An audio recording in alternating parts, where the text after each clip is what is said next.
In 1876, in the Missouri Ozarks, came the horrifying story of the macabre Fenwick family and the hauntings they tried to hide. A respected family on a lonely ridge. A poorhouse ledger where children's names were written in pencil, then erased. A schoolteacher who noticed faces were missing after the winter thaw. Feed store receipts for quicklime, but no fields were ever treated. A root cellar that echoed at night, and a well sealed tight with new stone. This is how their secret finally surfaced, through one teacher's careful list of the lost and a child's drawing of a dark hole under the floor. But when the county judge dismissed the evidence and the church went silent, who was left to speak for the children? And if the law refused to act, what would the land itself demand in return? We invite you to leave in the comments where you are watching from and the local time. If justice for the forgotten matters to you, subscribe to keep their truth alive. The story begins not with a scream, but with the dry scratch of a pen on brittle paper. In the county seat, inside a clerk's office that smelled of damp wool and old stove ash, a ledger lay open. It was the poorhouse record for the year 1876, its leather cover cracked like dried mud and its pages yellowed by time. The clerk, a man whose job was to account for every soul who cost the county a penny, had a tidy hand. He noted births, deaths, and the intake of those with nowhere else to go. But on one page, next to the entry for the Fenwick family, he had made a note in the margin, the ink slightly darker, as if pressed with sudden urgency. The note read, "Fenwick children taken in. No birth records, no baptism." It was a small detail, a bureaucratic loose end in a place full of them. But in the Ozark Hills, where a person's name and their place in the church book were the stones upon which a life was built, it was an anomaly. It was the first thread pulled from a tapestry of silence. The Ozarks in those years were a world unto themselves. A network of ridge farms and deep, shadowed hollows where life was governed by the seasons and the sound of church bells rolling across the valleys on a Sunday morning. People were self-reliant, but they were also watchful. A neighbor knew the look of another's chimney smoke, knew when a lantern was lit too late in a barn, knew the sound of an unfamiliar wagon on a gravel road. It was a community bound by hardship and a shared, unspoken understanding. You looked out for your own, but you did not meddle without cause. Winters were the true test. Snow could seal the roads for weeks, turning each homestead into an island. Survival depended on what you had stored, and on the quiet trust that if things got too bad, the men from the next farm over would come through the drifts to help. It was into this world of watchfulness and isolation that Miss Clara Dobbins arrived. She was the new schoolteacher, a woman of 24 with a quiet demeanor and a resolve as hard as the local granite. She believed that education was a right, but she also believed in order. To her, a name written down was a promise. A child in her classroom was a soul to be accounted for, not just to the county, but to God and to history itself. She kept a meticulous attendance log, her handwriting as neat and unwavering as her principal's. Every child's name, their age, and the date they enrolled were recorded in crisp, black ink. It was this simple act of record-keeping, this insistence on order, that first uncovered the rot hiding in plain sight. In the autumn of 1876, Ephraim and Martha Fenwick enrolled a boy at the school. They said his name was John. He was small for his age, quiet, with eyes that seemed to be watching for something just over his shoulder. Clara noted him in her log. He was there for 3 weeks. He learned his letters. He drew a picture of a house with no windows. Then, one Monday, he was gone. When Clara asked, "Mrs. Fenwick," explained that the boy had been sent to live with relatives in Arkansas, where the air was better for his lungs. It was a plausible story. Children came and went. But Clara made a small pencil mark next to his name. A few months later, after the first big snow had melted, the Fenwicks brought another child, a girl this time. They said her name was Sarah. She too stayed for less than a month before she was sent away, this time to an aunt in Springfield. The pattern began to form, a slow, chilling rhythm of appearance and disappearance. A child would arrive at the Fenwick farm. Sometimes they were called cousins, sometimes distant kin taken in out of charity. They would be seen for a few weeks, maybe a season. They would be enrolled in Clara's school, their names entered into her ledger, and then they would vanish. The excuses were always smooth, always believable. A better home was found. A sickness required them to be moved. A long-lost parent had returned, but the children never wrote back. No letters ever arrived from Arkansas or Springfield. They simply ceased to be. The most unsettling detail came the following spring. A boy was enrolled under the name Thomas Fenwick. He was a timid child who never spoke above a whisper. Clara was sure she recognized his face. She went back through her log page by page, her finger tracing the names of the children who had come and gone. She found him. 6 months earlier he had been enrolled for 2 weeks under a different name. Samuel. When she gently questioned the boy, asking if he'd ever been called Samuel, he looked at her with wide, terrified eyes and shook his head. The next day he did not come to school. He was never seen again. Clara's quiet suspicion began to harden into a cold dread. She started her own private ledger, a list of the names, the dates they arrived, and the dates they disappeared. The list grew longer. She realized the Fenwicks were not taking children in, they were consuming them. The farm itself, which sat on a windswept hollow at the edge of the county, began to feel like a hazard. Neighbors, when pressed, would admit to strange things. Laughter, they said, could sometimes be heard from the Fenwicks' root cellar late at night, even in the dead of winter when no one should be outside.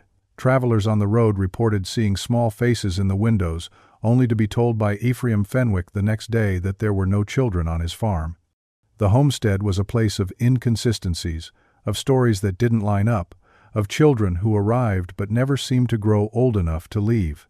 The teacher's careful list of names was now a list of the lost, a silent testament against the smiling, church-going couple who lived in the hollow. The truth was not yet known, but the shape of it was becoming terrifyingly clear. The danger was not in the woods, or the winter, or the wild animals that roamed the ridges. The danger was the Fenwick homestead itself. Clara Dobbins was not the only one keeping records.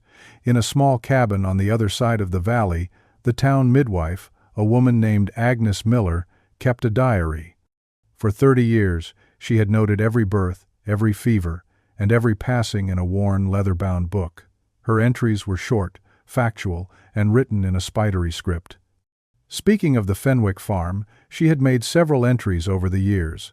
One from 1875 mentioned being called to the house for Martha Fenwick, who was feeling unwell. The midwife wrote, "Administered tonics for rest." A few months later, another entry. Called again to the Fenwick place. An infant, a boy, did not thrive. The phrase was a common one, a gentle way of recording a loss.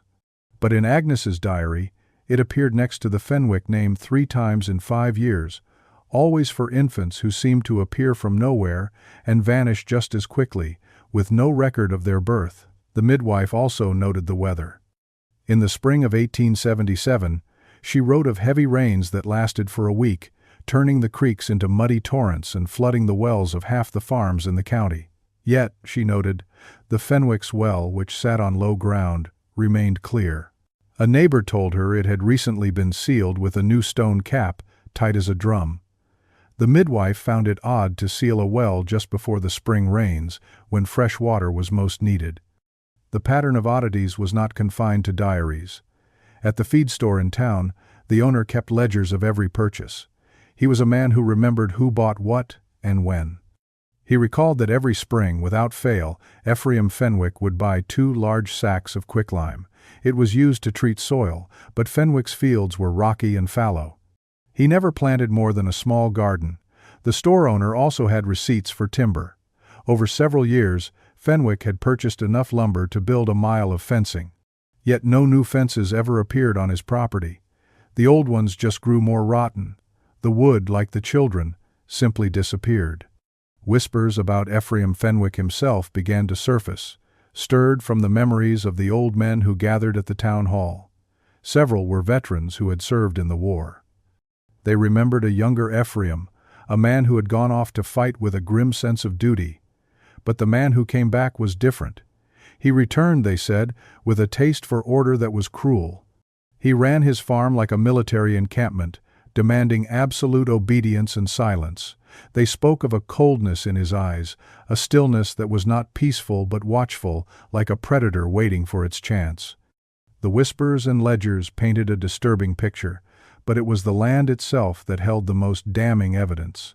The Fenwick family plot was a small, neglected patch of ground behind the house, choked with weeds. The stones were simple, hand-carved field stones. Clara Dobbins, walking past one afternoon, felt a chill as she read the inscriptions. One stone marked the passing of a child, age 2. Another, right beside it, for a child, age 7. Both had died in the same year, yet no one in the county recalled the Fenwicks losing 2 children at once. Other stones bore only initials, the dates worn away by the rain. The ages and names seemed to shift, as if the family's history was being written and rewritten to hide some terrible truth. The most chilling clue, however, came from the one place Clara felt safe, her schoolhouse. While looking through her students' copybooks, she found sketches tucked between pages of arithmetic. They were drawn by children who lived on the neighboring ridge, children who passed the Fenwick farm on their way to school. The drawings were crude, but their meaning was unmistakable. One showed a house with a dark hole in the ground beside it, and small, stick-like figures with no faces being led towards it. Another depicted a single, large figure standing over a row of small, still shapes under a floor. The children couldn't say what they had seen, not in words. But they had drawn it. The midpoint came with the fury of a summer storm. For 2 days, wind and rain lashed the Ozarks. Trees were stripped of their leaves, and the creeks rose over their banks. On the 3rd day, the sun came out, and the news spread quickly. A massive oak tree on the edge of the Fenwick property had been uprooted by the storm. Its tangled roots had torn open the earth, revealing what lay beneath. A group of men, clearing a fallen log from the road, saw it first. It was a bundle wrapped in rotting burlap. From a tear in the fabric, small bones protruded.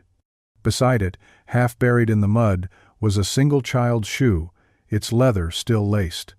The sheriff was called. He came, he looked, and he took the bundle away. For a brief moment, it felt as though the secret had finally been torn from the ground.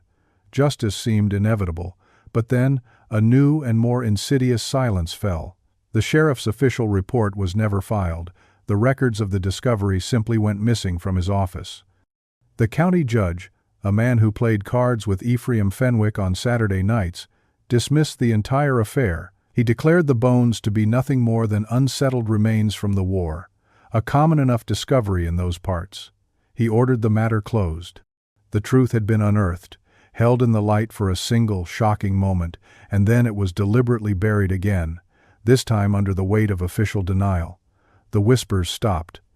The neighbors turned their eyes away. The horrifying story of the Fenwick family was now a secret the whole county was being forced to keep. As autumn gave way to the winter of 1878, a profound silence settled over the hollows. The roads became impassable under heavy snow, isolating the farms once more. But this winter, the silence felt different. It was not the peaceful quiet of a landscape at rest, but the tense, watchful silence of a community holding its breath. The discovery of the bones, and the swift official cover-up that followed, had changed everything. Dread deepened, becoming as much a part of the season as the biting wind and the long, dark nights. On her own small farmstead, Clara Dobbins felt the isolation keenly. The school was closed until the spring thaw, and she spent her days by the fire, her private ledger of the Fenwick children open on her lap. She had not given up. With each passing day, her resolve hardened. She copied down each vanished name onto fresh paper, adding details from her memory. The color of a child's hair, a nervous habit, a favorite story.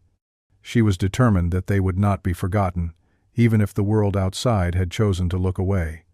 But the Fenwick's influence reached further than she had imagined. There had been a witness, a man who might have broken the silence. His name was Samuel Reddick, a farmhand who had worked for the Fenwicks for a season the year before. He was a plain-spoken man, known for his honesty. After the bones were found, Samuel had started talking. He spoke to a few men at the feed store, his voice low, about the nights he had heard digging, about the odd smell that sometimes came from the barn, a smell he said was like nothing natural. He spoke of Ephraim Fenwick's cold rages and of Martha's tonics that seemed to make the children sleep too deeply. 2 weeks after he started talking, Samuel Reddick was found drowned in the creek. The water was barely a foot deep. The sheriff ruled it an accident, saying he must have slipped on the icy bank and hit his head, but his widow told a different story. She said her husband was a strong swimmer who knew that creek like the back of his hand. She said he had been worried, that he told her he had spoken too freely, and that Ephraim Fenwick had looked at him with eyes as cold as a snake's. Samuel's death sent a clear message to the community. Silence was safety. And the campaign to erase the truth continued. Clara went to the county office, hoping to make copies of her school rolls to bolster her own records. She was told the rolls from the past 2 years had been misplaced. They had vanished, just like the sheriff's report. At the church, she asked the reverend to see the baptismal registry. He was a kind but cautious man who valued harmony above all else. He reluctantly showed her the book. There, she found what she had feared. Several entries for children with no last names, children taken in by the church, had been crossed out with thick black ink blots, rendering them unreadable. The very record of their existence had been scrubbed clean. While the evidence of their crimes was being systematically destroyed, the Fenwicks themselves were cementing their place in the community. They began to present a new face of respectability. Ephraim donated a generous sum to the church roof fund, his name read aloud with gratitude from the pulpit. Martha hosted socials, serving cakes and coffee to the very neighbors who whispered about her behind her back. They moved through the town with an air of untouchable confidence. The predator was not a monster lurking in the shadows. It was a neighbor, a pillar of the community, whose smile was a mask and whose generosity was a weapon. They were buying the town's silence, one charitable act at a time. The final blow to Clara's hopes for official justice came late one evening. A knock came at her door. It was the circuit judge, a man she respected, who had come all the way from the county seat. He did not come in. He stood on her porch, his breath misting in the cold air, and he spoke to her in a low, urgent tone. He told her that for her own good, she needed to stop asking questions. He warned her to let the past stay buried. He did not say who had sent him, but he didn't have to. The message was clear. The law, the very institution she had trusted to protect the innocent, was now protecting the guilty. At that moment, Clara realized the full, horrifying truth. Official justice would not come. The sheriff, the judge, even the church, they had all been silenced or co-opted. The truth was now her burden alone. It lay buried under the winter snow, under layers of fear and complicity, waiting. The long silence of winter had begun, and she was left to keep her lonely vigil, the names of the lost children her only companions in the dark. Years passed. The silence held. Ephraim and Martha Fenwick grew older, their faces settling into the familiar masks of respectable elders. The farm in the hollow remained, a place children hurried past, and adults refused to speak of. Clara Dobbins, now a woman in her late 30s, continued to teach, her hair graying at the temples. She kept her ledger hidden in a locked box under her bed, a private memorial to the children no one else seemed to remember. The truth, it seemed, had been successfully buried. But secrets, like bodies, have a way of working their way back to the surface. In the year 1889, Martha Fenwick passed away in her sleep. After the funeral, her niece, Eliza Cartwright, came from Street Lewis to help settle her aunt's affairs. Eliza was nothing like her quiet, pious kin. She was sharp-minded, curious, and had little patience for the unspoken rules of the Ozarks. She saw the fear in the neighbors' eyes and felt the oppressive quiet that hung over the Fenwick house. Unwilling to let the past remain undisturbed, she began to rummage through the long-neglected corners of the farmhouse. In the attic, covered in a thick layer of dust and spiderwebs, she found a small wooden trunk. It was unlocked. Inside was a collection of items that Martha had hidden away, a secret archive of her own complicity and grief. There were stacks of children's drawings, almost identical to the ones Clara had found years before, crude sketches of dark cellars, of figures with no faces, of a house that looked more like a prison. There was a bundle of letters, written in Martha's own hand, addressed to a sister in Ohio. They were filled with veiled confessions and pleas for help, letters that had never been mailed. And at the bottom of the trunk there was a small Bible. Its pages were stiff with age, and inside the front cover, a list of initials had been carefully written in pencil, only to be violently erased, the paper torn in the process. Eliza knew, with a sickening certainty, that she had found the key to the family's dark secret. She had heard the whispers about her aunt and uncle, whispers she had dismissed as small-town gossip. Now, holding the contents of the trunk, she understood. She packed the trunk into her wagon, and without a word to her uncle Ephraim, drove straight to the home of Clara Dobbins. Clara was an old woman now, her movements slow but her eyes as sharp as ever. When Eliza opened the trunk and laid out its contents on her small kitchen table, Clara's hands began to tremble. It was the proof she had waited more than a decade for. The two women, one young and driven by a newfound shame, the other old and fueled by a long-simmering rage for justice, began to work. They pieced together 20 years of absences, matching the initials in the Bible to the names in Clara's ledger. They cross-referenced the dates of the children's disappearances with the feed store receipts for quicklime and timber. The chain of facts tightened, forming an unbreakable narrative of methodical evil. As they worked, the land itself seemed to be stirring, as if it, too, refused to keep the secret any longer. Neighbors began to talk again, their fear of Ephraim lessened by his age and his grief. They spoke of sounds coming from the sealed well on the Fenwick property, a faint scratching noise that could be heard during the spring thaw. They said the dogs on the surrounding farms refused to drink from the creek that ran past the Fenwick land, whining and backing away from the water's edge. It was as if the ground itself was haunted, not by ghosts, but by the weight of what it held. With the evidence from the trunk and her own meticulous records, Clara Dobbins finally had the weapon she needed. She did not go to the sheriff or the judge. She had learned that lesson long ago. Instead, she went to the editor of the local newspaper, a young man who believed in the power of the printed word. He listened to her story, his face growing paler with each detail. He examined the drawings, the receipts, and the ledger. He agreed to publish it all. The following week, the story ran on the front page. It was not an accusation, but a simple, damning timeline. It listed the names of the missing children, one after another. Beside each name was a date, and beside that, an entry from a feed store ledger or a note from Clara's log. The community saw it in black and white. A child vanishes, and a bag of quicklime is purchased. Another disappears, and timber for a new fence is bought. It was a community ledger of the forgotten, laid bare for all to see. The predator was finally unmasked. There was no trial, no conviction in a court of law. Ephraim Fenwick was too old, the evidence too circumstantial for a legal case. But the verdict of the community was swift and absolute. He was named. He was shunned. His farm was abandoned, the windows of the house smashed by stones thrown in the night. The Fenwick family line, once a source of quiet respect, became a mark of shame. Their name was scattered, their reputation destroyed. The smiling mask had been torn away, and the evil that had festered in the hollow for so long was finally exposed to the light. Ephraim Fenwick did not live long after his public shaming. He died alone in the decaying farmhouse, a bitter and broken man, leaving nothing behind but a cursed piece of land. The hollow farm fell into ruin, its walls torn down by wind and time, its fields overgrown with thorny brush. The story of the Fenwicks became a local legend, a cautionary tale told to frighten children and remind adults of the darkness that could hide behind a neighborly smile. For 12 years, the land lay fallow, holding its breath.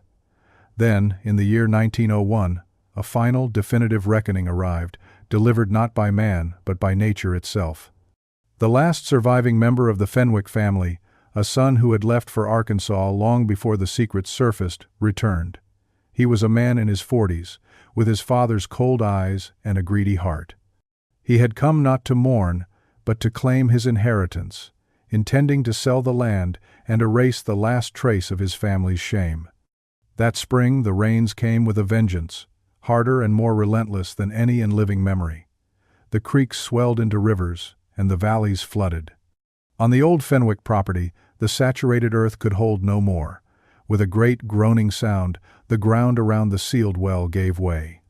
The stone cap, once set so tightly, collapsed inward, and the walls of the well imploded, creating a deep, muddy sinkhole. When the floodwaters receded, the truth was laid bare for all to see. The collapsed well had exposed its contents. Tangled in the mud and shattered stones were dozens, perhaps scores, of small bones.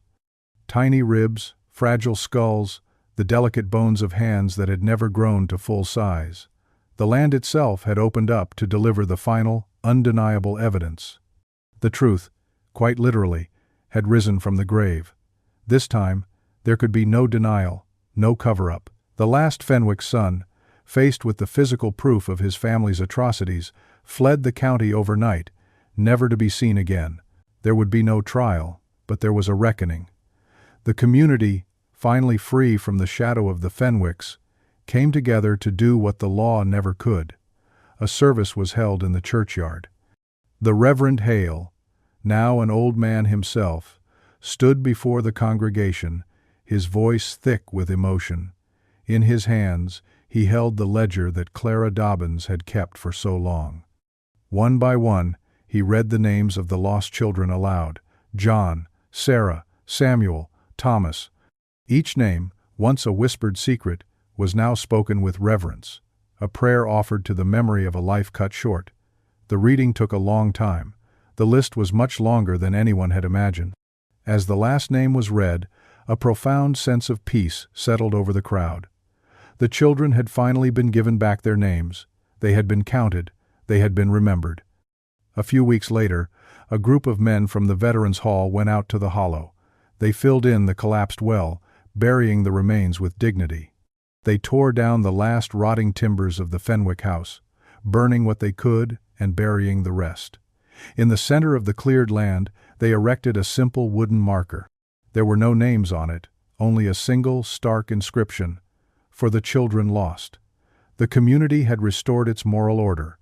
The story was told and retold, at supper tables, in the feed store, and at the Veterans Hall, ensuring that the lesson would not die.